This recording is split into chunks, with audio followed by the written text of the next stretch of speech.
On a 7 bonnes raisons à vous proposer pour réaliser un plan de continuité d'activité. Oui, tout à fait. Et donc du coup, je vais te passer la parole Oui. et je vais juste m'écarter. Alors, on va commencer par le premier bénéfice que vous apporte un plan de continuité des activités. Le tout premier, c'est celui-ci, c'est assurer la conformité aux lois, réglementations et politiques. Il faut savoir que dans certaines branches d'activité, je pense essentiellement à tout ce qui est finance, banque, assurance, on demande à ce que vous ayez en place un plan de continuité des activités. C'est un service que vous devez garantir auprès de vos clients. Ça, c'est par exemple BAL2 qui en parle, BAL2 ou les commissions bancaires qui demandent à ce que vous ayez justement un plan de continuité des activités. Vous avez le même cas aussi au niveau de tout ce qui est nourriture. Si vous travaillez dans tout ce qui est sanitaire, il y a des conditions à respecter. Donc de mettre en place un plan de continuité respecte ces lois et ces règlements. Ça peut être aussi des directives qui sont demandées par le gouvernement. Ici, au Québec, par exemple, les organismes et puis les ministères sont obligés de mettre en place un plan de continuité d'activité.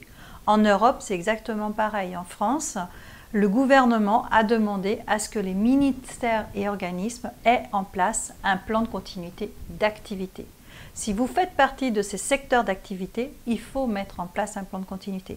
Mais n'attendez pas d'avoir une loi ou un règlement ou une politique pour mettre ça en place.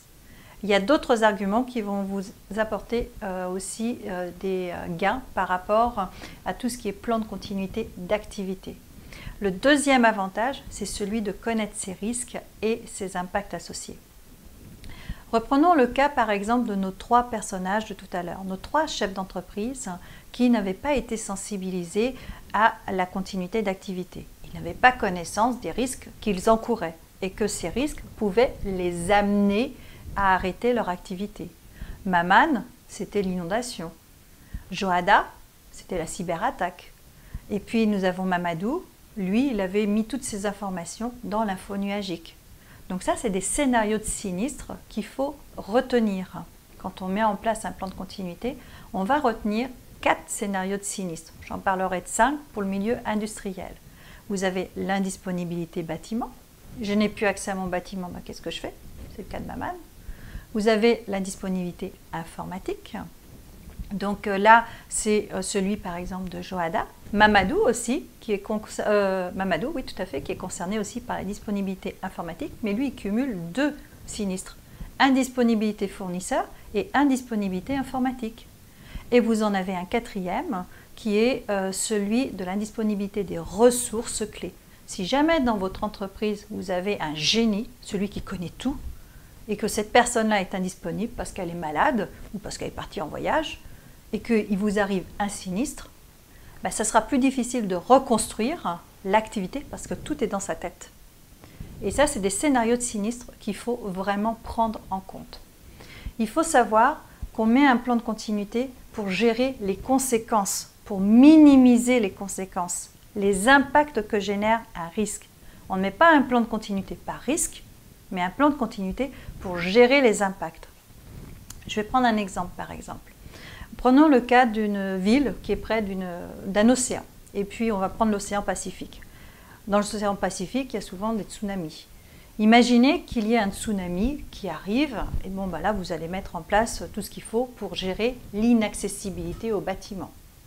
Cette même entreprise, elle est proche d'une zone où il y a des centrales nucléaires. Donc ça, c'est un autre risque. Ce n'est pas le tsunami qu'on va gérer là. C'est la possibilité que la centrale nucléaire explose. Donc là, vous, ce que vous allez gérer, c'est les conséquences. Et les conséquences, c'est l'inaccessibilité au bâtiment. Donc là, vous allez gérer les conséquences de votre risque et non le risque en lui-même. Donc, en général, quand on met en place un plan de continuité, on travaille avec 4-5 scénarios. Si vous avez des équipements spécifiques, je pense 1, 2, 3. Je pense principalement à tout ce qui est industriel, pour toutes les chaînes de fabrication. Par exemple, dans le cas de Maman, qui avait des chaînes de fabrication pour tout ce qui était jus de fruits.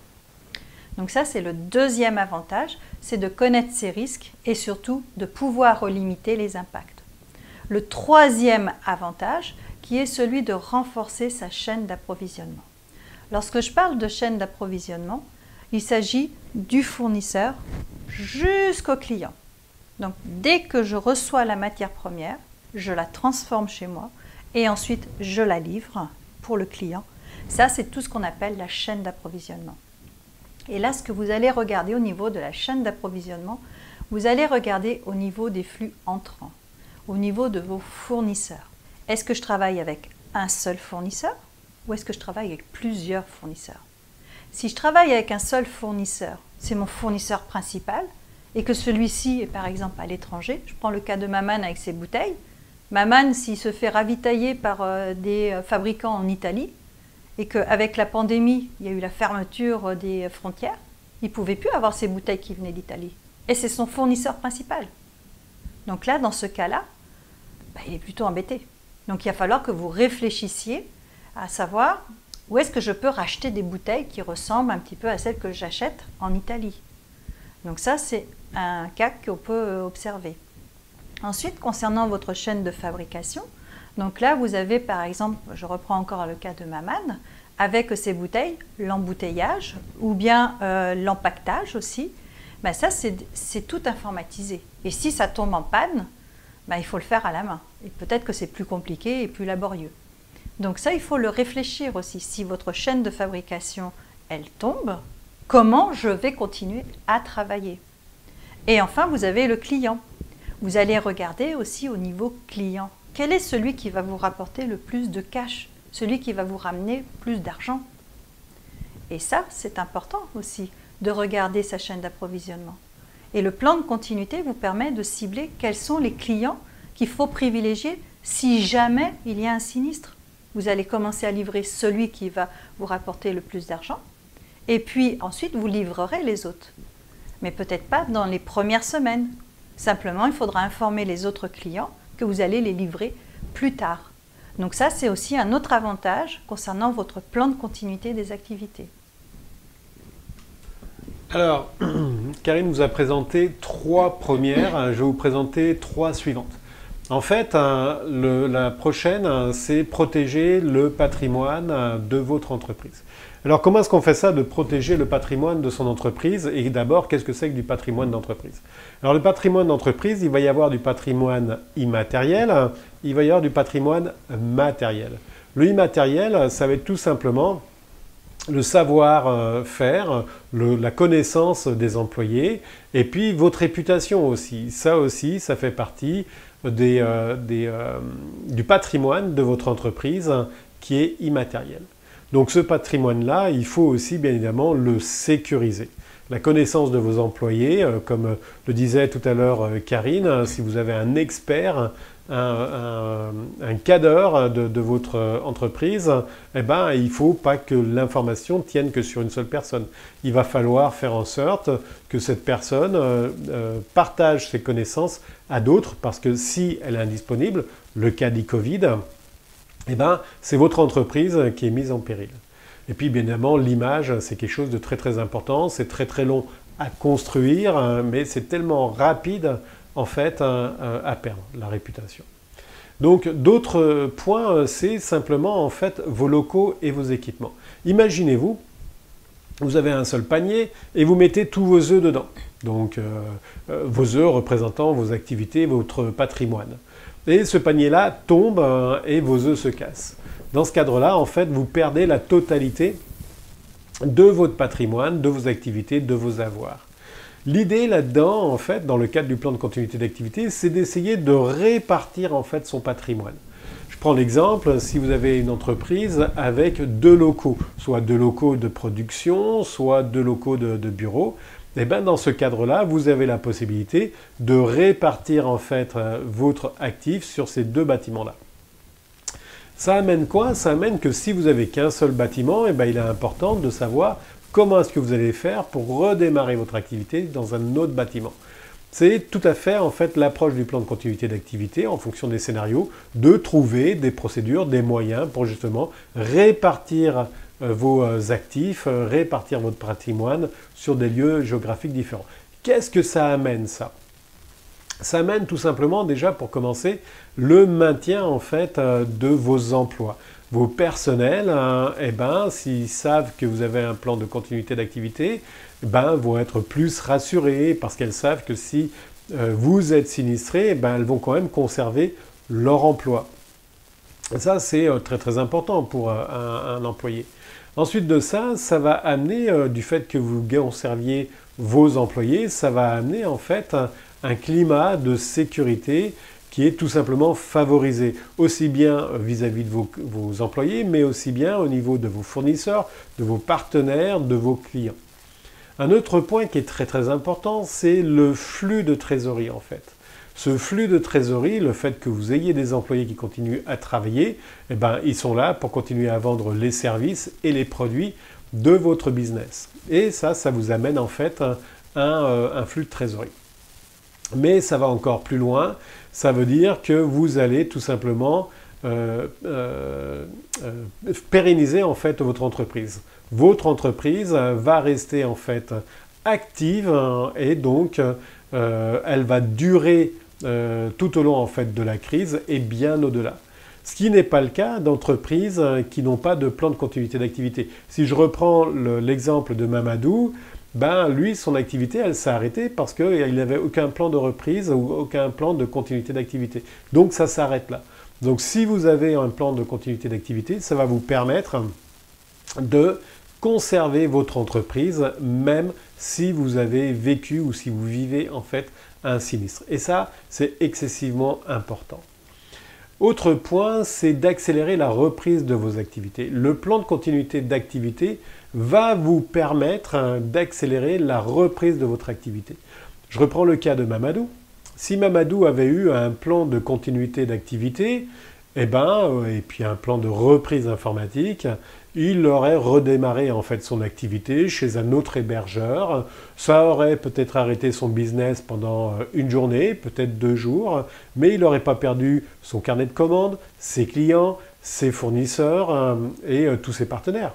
Il aurait eu en fait la possibilité de redémarrer. Si on prend le cas de Johanna, c'est la même chose.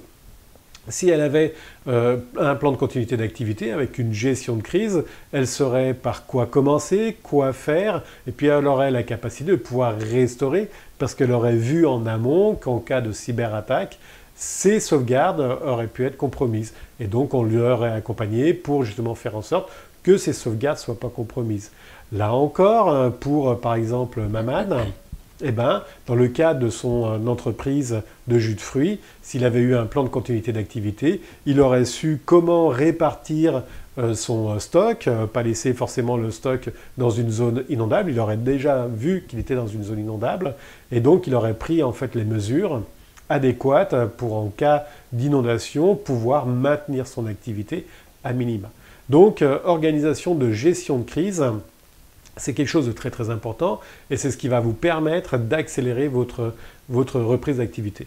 Gestion de crise, pourquoi? Parce que dès qu'on a un choc brutal, dès qu'on a un sinistre, ce qui se passe, c'est qu'il y a une phase de blackout.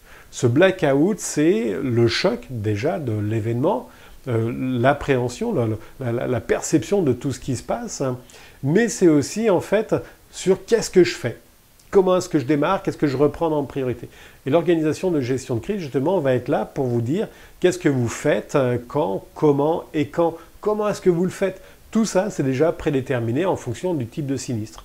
Mamad, il aurait su quoi faire immédiatement pour redémarrer son usine de jus de fruits. Johanna, elle aurait su quoi faire tout de suite sur son attaque et son rançongiciel. Mamadou, lui, il aurait su tout de suite qu'est-ce qu'il fallait qu'il fasse pour pouvoir redémarrer son site sur un autre fournisseur. Donc ça, c'est quelque chose de très très important.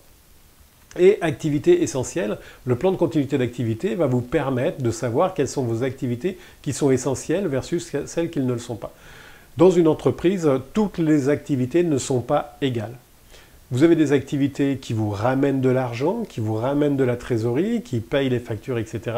Ça fait partie, qui payent les salaires, ça fait partie des activités qui sont critiques et qui sont essentielles. Puis vous avez d'autres activités, développement de projets qui ne sont pas forcément essentielles.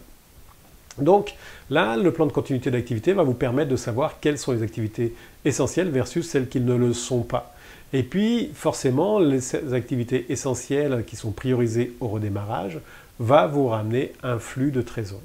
Donc là encore, c'est quelque chose qui va vous permettre d'amener le plan de continuité d'activité. Ensuite de ça, augmenter votre capacité d'entreprendre. Alors vous me direz, mais si je suis sinistré, c'est pas le moment d'entreprendre. Ben si justement, vous allez avoir la possibilité d'augmenter cette capacité en fait d'entreprendre. Donc déjà en optimisant le fonctionnement de votre entreprise.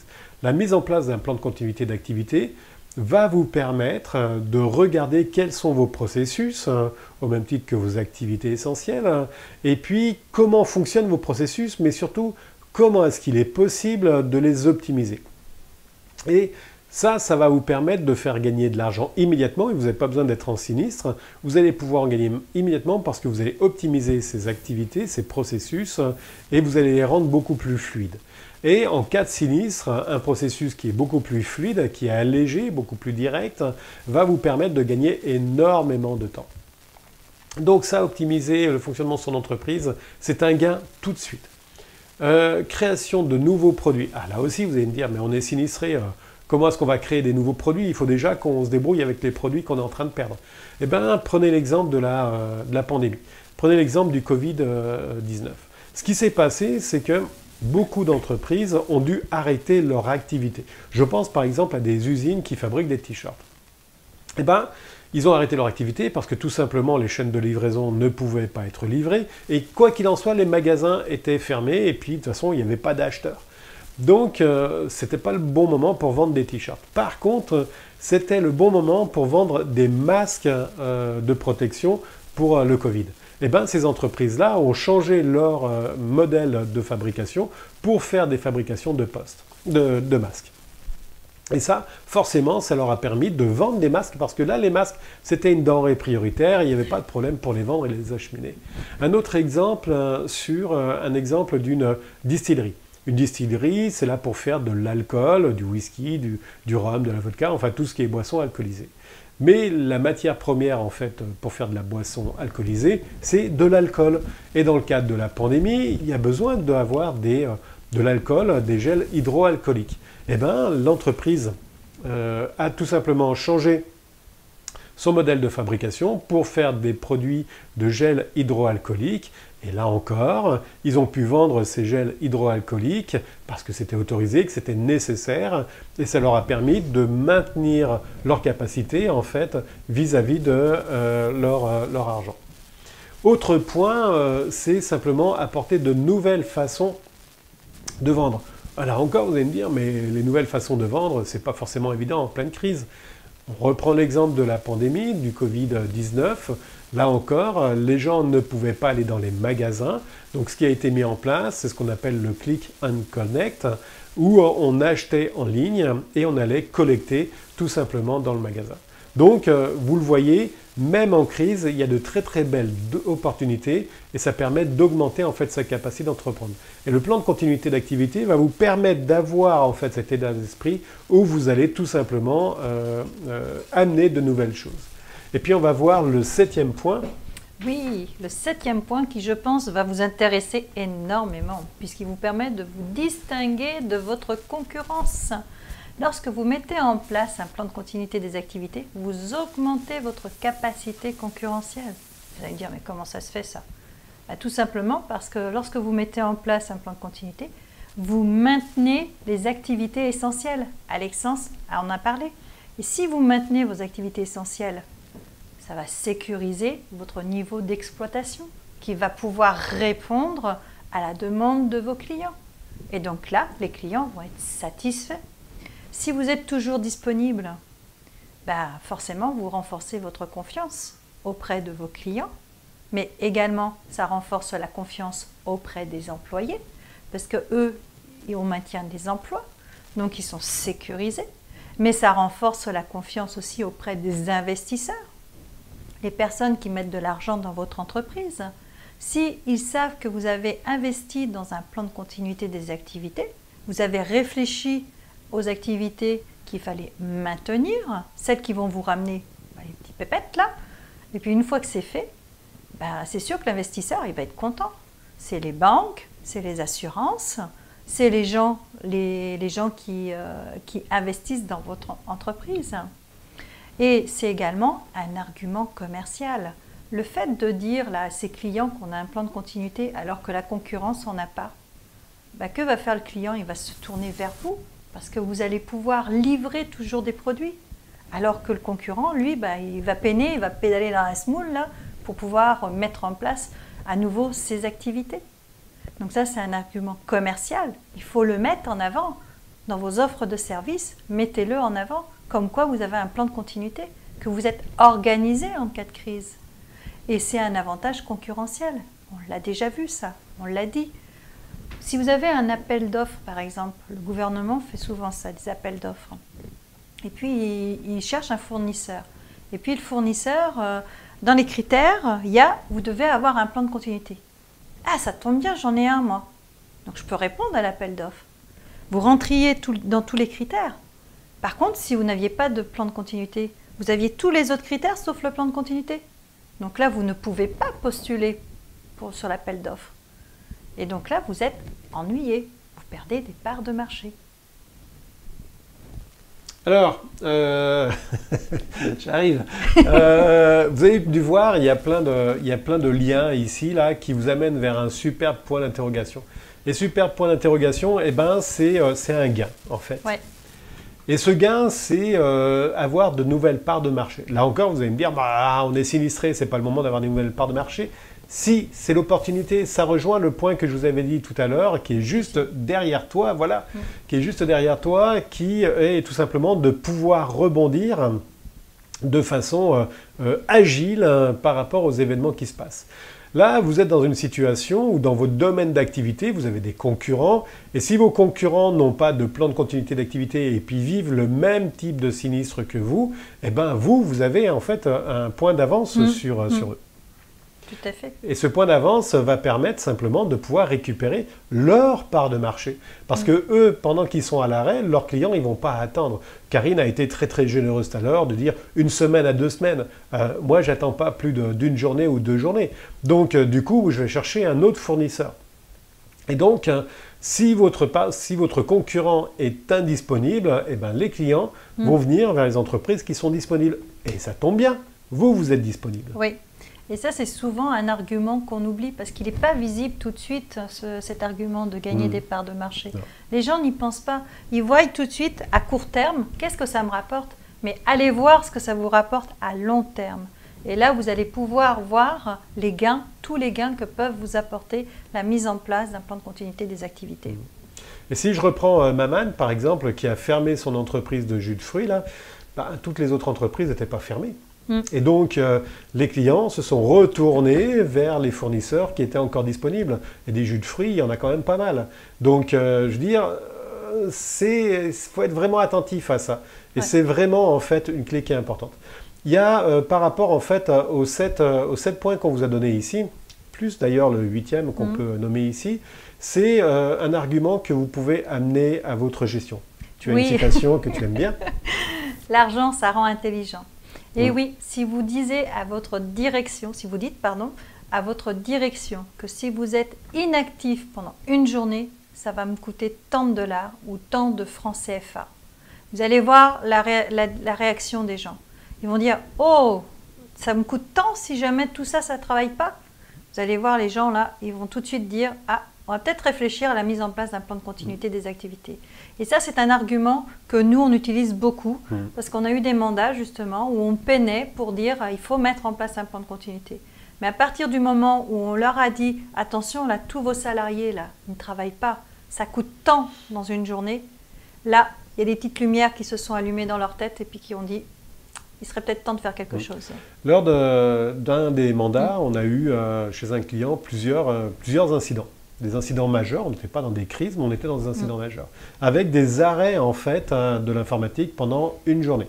Et en fait, pendant une journée d'arrêt informatique, dans cette entreprise-là, ça leur coûtait 2 millions d'euros de pertes.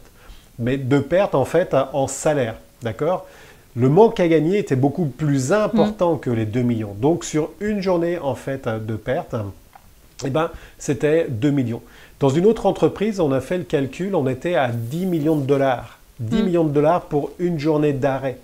Donc, c'est énorme. Donc, croyez-moi que 10 millions de dollars à mettre en place dans un plan de continuité d'activité, vous avez la Rolls-Royce de la continuité d'activité. Donc, ça vaut la peine. Je reprends ma zapette parce qu'on va passer sur un autre slide. Et là, c'est Karine qui va prendre la suite.